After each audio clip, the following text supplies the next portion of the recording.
Since the Epstein files dropped last month, creepy old men from every sector of society have fallen from grace, including one of the world's richest men, Bill Gates. Before the Epstein files came out, we all just thought of him as Steve Jobs with no riz. But now we think of him as Steve Jobs with no riz from the Epstein files. And now he's doing damage control.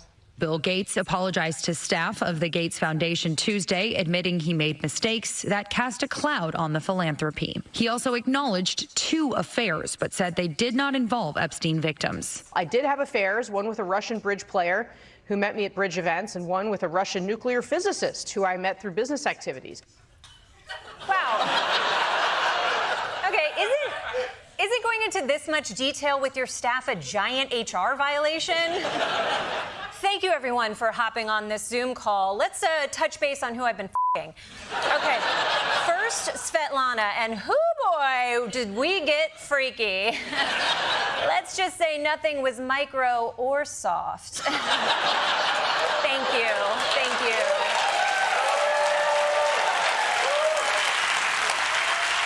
By the way, I love how he's going out of his way to make sure people know how old the women were. I met her at bridge. And then we went out to dinner at 4:30. We spent all night giving our social security numbers to a scammer on the phone. And then she leaned over to me and whispered, "I'm not wearing any Depends." So we rode the stair lift all the way up to her bathroom and shared a romantic soak in her walk-in tub.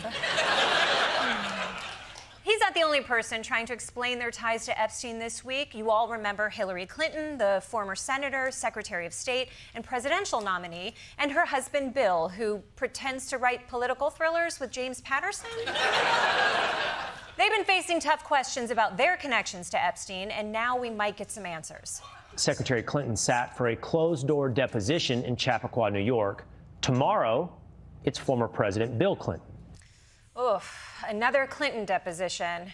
It's staggering to think about how much money lawyers have been paid because of Bill's penis. His dick has a higher GDP than most nations. But maybe this is a signal that Congress is finally ready to hold everybody accountable. A former president's never been compelled to appear before Congress. Is this where this is all heading as of today? Well, we've never had a former president either this close to a convicted felon either. I mean, it's problematic. Yes, we must hold these former presidents accountable. I mean, who knows what kind of former damage these former presidents could do with their former fingers on the former nuclear button.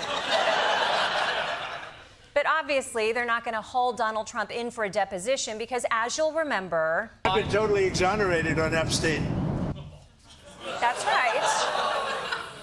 That's right. All of the relevant files have come out. There's nothing incriminating about Trump, and that's what all the files, which we've all seen all of, have all said.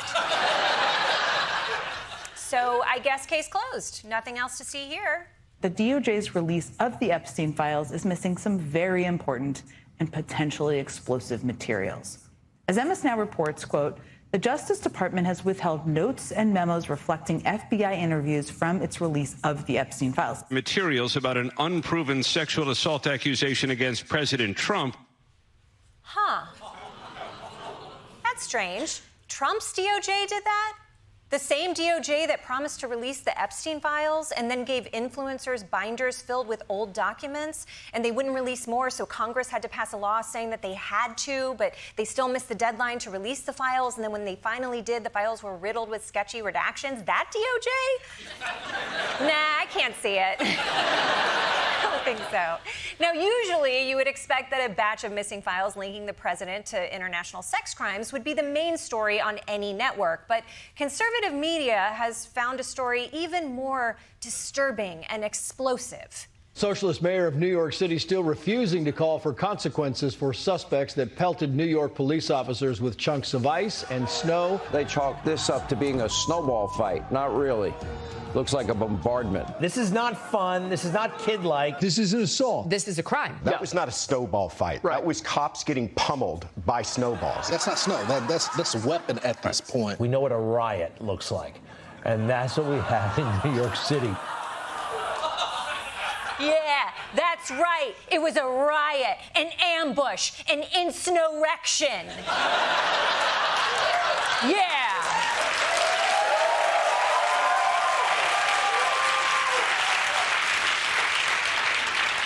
And that's what happened on Monday when NYPD officers got hit with snowballs when they walked into the middle of a giant snowball fight.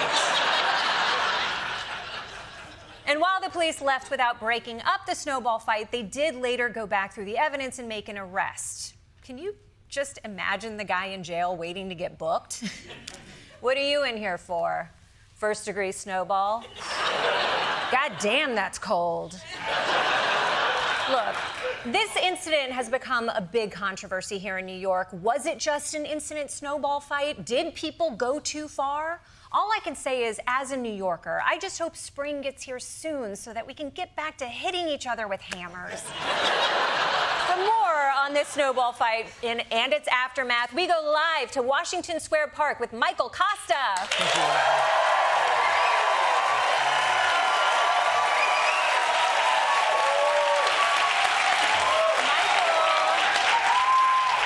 Michael, what's the latest? Desi, the NYPD is on the scene collecting evidence. Snowballs like this will be sent to the lab. Ah, shit, it melted. My bad. I left it on my laptop. So.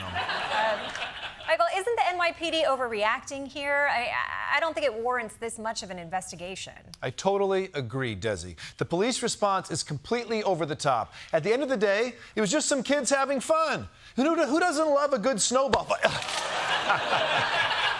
Okay, nice one, Timmy. You know, you got me good. Totally fun. Yeah, let me ask, if the snowball throwers are actually arrested, what consequences could they be facing? Well, according to the police commissioner, they could be looking at some serious legal... Oh, God, okay, Timmy! That one had some ice in it. There's a couple sharp edges here. Still fun. I'm just trying to do a little work. Anyway, police are looking at security footage, which they are determined... Hey, Jesus! That one was yellow. Don't throw piss balls at me, you little punk. This is rhino skin.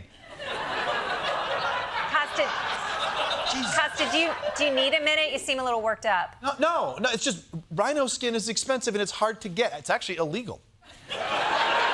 Look, this is all fun in the snow. Hey, stop it! Jesus Christ! I'm serious! This is assault. This is attempted murder. I could have been killed. I mean, how could you have been killed? This is New York. These snowballs could be filled with syringes, knives, STDs. Maybe all three. Jesus Christ! That wasn't even snow!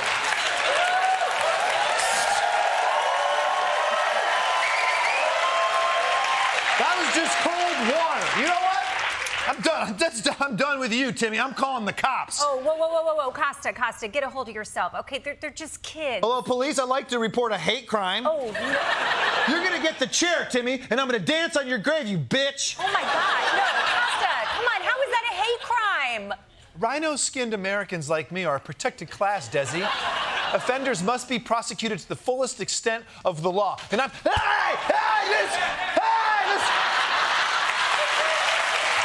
That little turd stole my phone! Okay, Kosta, I need you to calm down. It's just a snowball fight. And now he's Venmoing himself all my money, and he's calling my wife. And they're having dinner across the street. But you know, seeing her happy, it makes me happy. God damn it, you piece of shit! You owe me one dead rhino! Oh my God, Michael Kosta, everyone! What?